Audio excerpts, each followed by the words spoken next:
I could be far more productive if I get to use all that time to go do stuff. I'll lead more people to the Lord. I'll encourage more people. I'll make more impact for love if you'll just let me loose and let me off the hook of this prayer thing. Not just because it's boring, because it's so time-consuming. And it's cutting into my productivity. And the Lord, of course, I didn't hear any of this, but he answered back.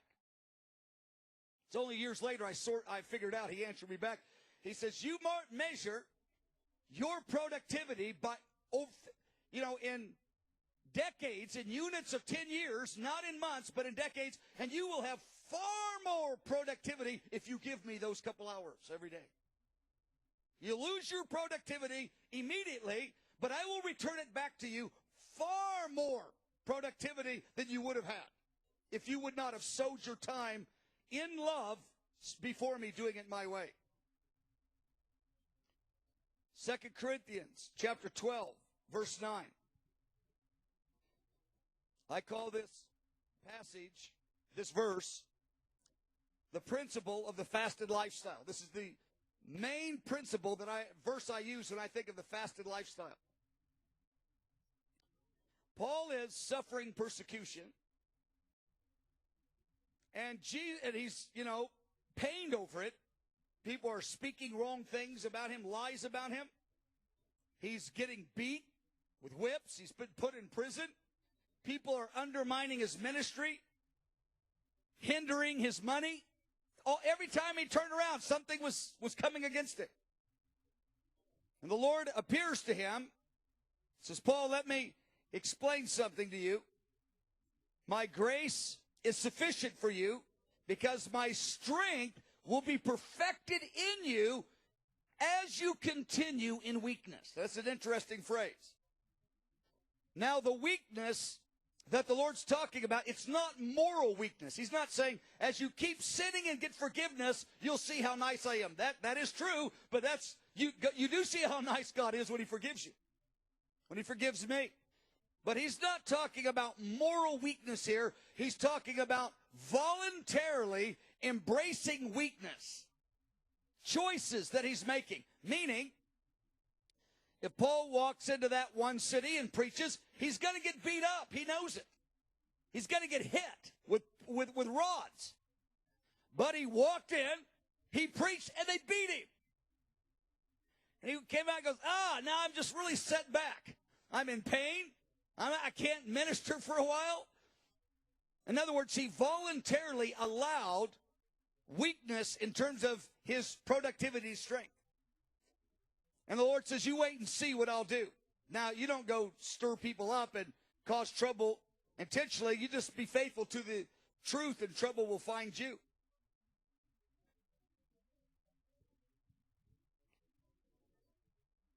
Another type of weakness is prayer. I give up a couple hours of my productivity. My time is my productivity to sit in a room and tell God what he tells me to tell him. God, I can do more. He goes, no, you give me your productivity, your time. You tell me what I tell you to tell me. That's weakness because I'm giving my strength away.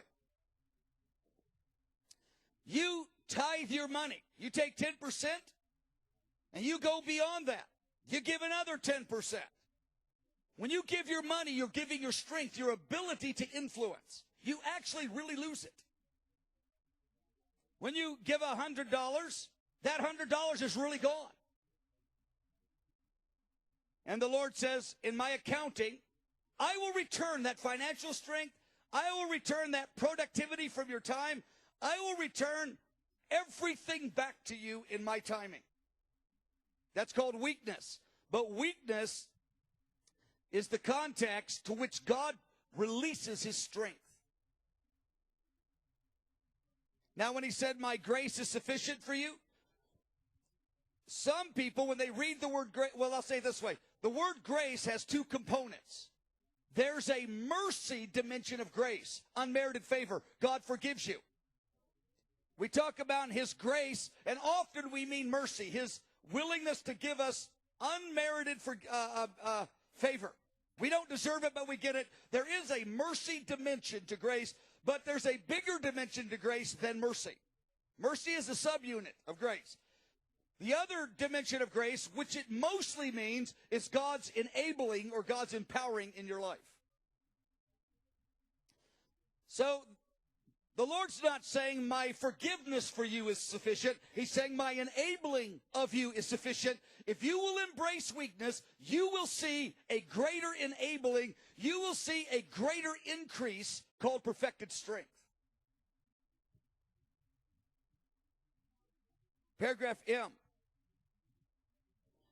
We fast our strength in 5 main ways as taught by Jesus in the Sermon on the Mount.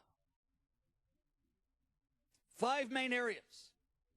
By serving, by giving money, by praying, because that's an investment of time, by blessing your adversaries, that you're speaking words. Instead of speaking words to settle the score and get even, instead of speaking words to put your adversaries in place, you bless them. You speak words the opposite. And by fasting food. And fasting food is not really about hunger. It may seem that way if you're just new at fasting. Fasting food is mostly about physical weakness. I mean, you're hungry for a day or two when you fast, and you're always hungry a little bit. But the compelling hunger lives, and the far bigger problem of fasting is you're emotionally and physically and mentally wobbly. You know, as I go on different fasts, and I go, Lord, I have work to do. I can't pay attention. I'm staring. I'm making a handout. I'm writing the same sentence 10 times. Lord, I have the Friday night meeting in 1 hour.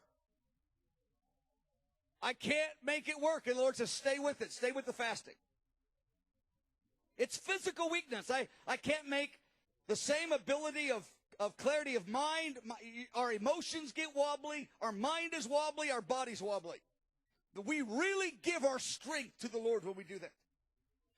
But you fast, don't measure it in months. You measure it in years. The productivity will return back to you far more. You look back over 10 years. Because God really does take it to account. Serving people is a form of fasting. When you're serving people, you really lose the time and energy. You really could have used that same time and that same energy to enrich your life. You give it time and energy that you never get back except for God returns it in his own way later.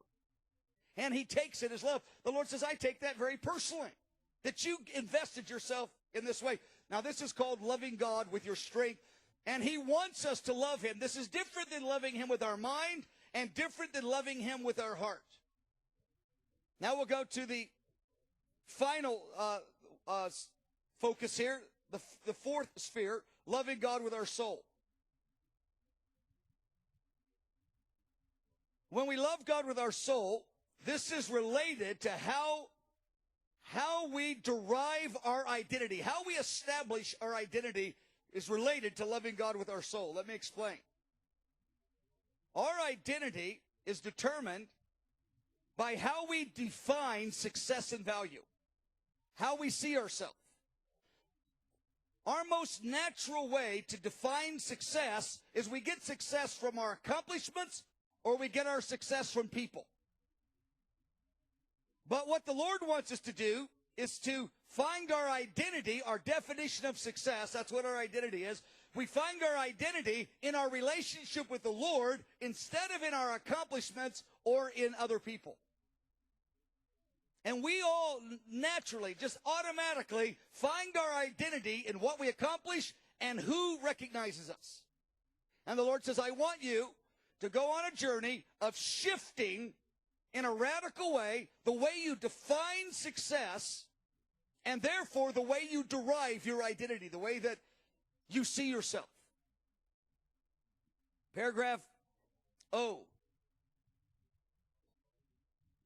This is foundational point. This is Christianity 101, but it's a foundation we need to constantly be reminded of.